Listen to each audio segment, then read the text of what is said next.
We're here at the 12th International Energy Forum in Cancun, Mexico, and we've been joined by Noel van Hulst, who's the Secretary General of the International Energy Forum. I'd just like to start by talking about this event, the 12th International Energy Forum, and the importance of this event to your organization and the importance of this event to the producer-consumer dialogue. Well, it's always extremely important to have these IEF ministerial meetings when you bring together so many ministers from both producing countries, consuming countries.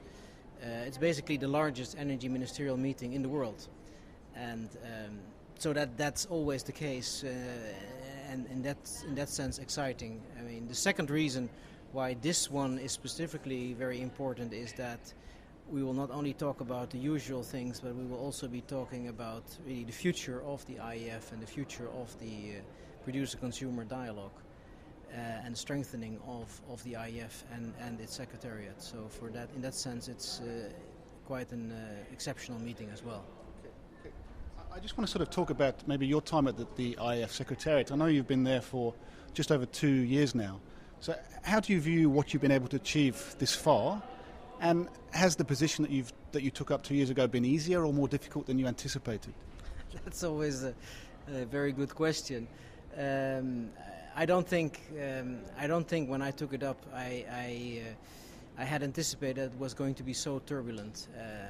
But I think that's, in that sense, it's not different for me than for many other people in the energy sector, because the past 2 years have been extremely turbulent. I mean, we've seen oil prices in the first half of 2008 go through the roof, up to almost $150 a barrel. Then within 6 months it was something like below $40. So that kind of excessive volatility, I think, is very bad for everybody, for both the producing countries and for consuming countries and for the world economy. And I think that has been a very significant event that I think we all are trying now still to learn the lessons from. So in that sense it has been much more turbulent than anticipated.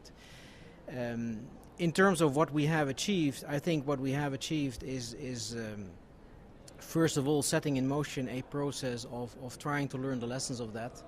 I mean, how can the dialogue better cope with this kind of situation? And what can we do to avoid this kind of excessive volatility that, again, is bad for everybody? That is one important thing. The second thing is what we have achieved, I think, is what we haven't done before, or we didn't manage to do before, is also organize what I call grassroots dialogue, which means bringing together experts from producing and consuming countries on key topics and try to analyze what is going on, for instance, on an important topic as carbon capture and storage. How can we make fossil fuels more environmentally sustainable? What can and what should be done in order to make that happen? These kind of events on, for instance, carbon capture and storage, or the cooperation between NOCs and IOCs, which is another key topic that we have selected, where we again bring together these experts and try to analyze what can be done to further improve that kind of a cooperation and partnership between NOCs, IOCs. This kind of what again grassroots dialogue wasn't there before, and I think this sort of enriches the dialogue, makes it broader, makes it more substantial, involving more people, which then come up with actions, with recommendations for ministers and industry leaders of what can be done in key areas that everybody is concerned about to improve the situation. Have changed I know you've worked at the International Energy Agency before, but maybe your perceptions have changed of organisations like OPEC, or maybe of the oil market in general. I mean, do you feel your perceptions have changed of how OPEC works, how the oil market works? Well, definitely, it is a tremendous learning experience. I mean, from where I sit in my position, to be in contact and so much contact with such a diversity of countries and nations.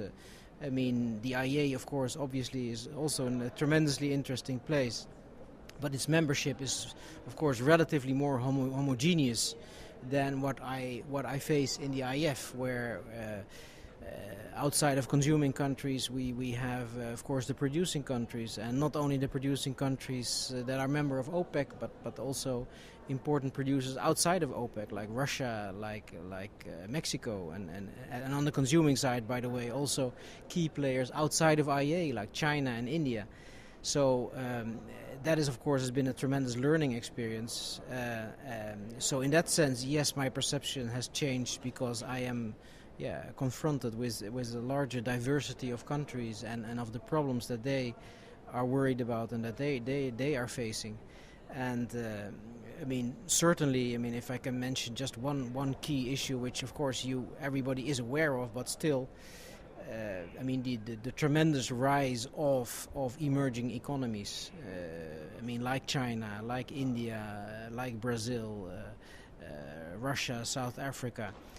The importance of those countries in not only in the world economy but in the world energy scene, I think we are experiencing day in, day out, and it's very exciting actually to see that happen, but also challenging how to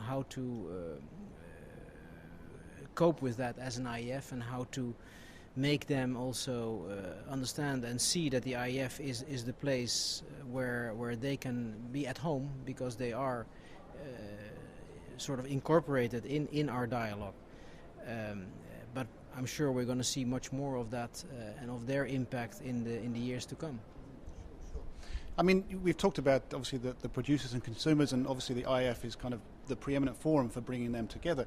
I mean, do you think over the time that you've been there as well, you've been able to sort of form some kind of consensus building?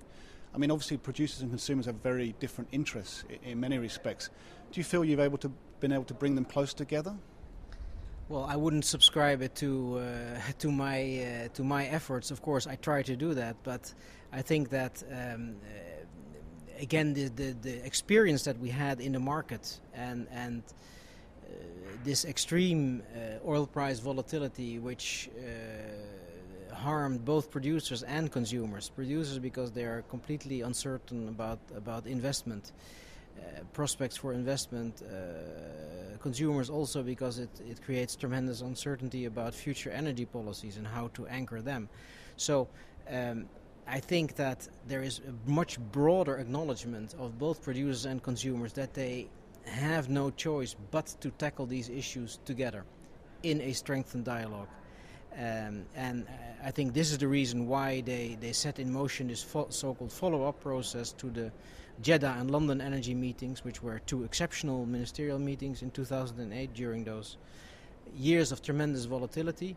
This follow-up process led to recommendations that we will now be discussing here in Cancun on how to strengthen the dialogue, and again, how together producers and consumers can better tackle or try to limit this kind of extreme oil price volatility which harms everybody. So in that sense, yes, I think there is a much broader acknowledgement now and an awareness that they need to work together. And it may be difficult, yes, but they need to further improve mutual understanding of where the differences of views are, and build more trust on how to tackle the future together. I mean, in this regard, talking about the producers and consumers and bringing them together, do you sort of envision the expansion of the IEF in that respect, in terms of them playing a greater role? Is that something that you want to sort of see happening? And that's maybe something that may happen in Mexico? Well, it's something that I think is sort of is the trend, if I can put it that way. I think it's moving in that direction for sure. Again, because there is this acknowledgement that we need to tackle it through a strengthened and enhanced, focused, more productive dialogue of producers and consumers, and you have in the IEF this uniqueness of, first of all, the global coverage. I mean,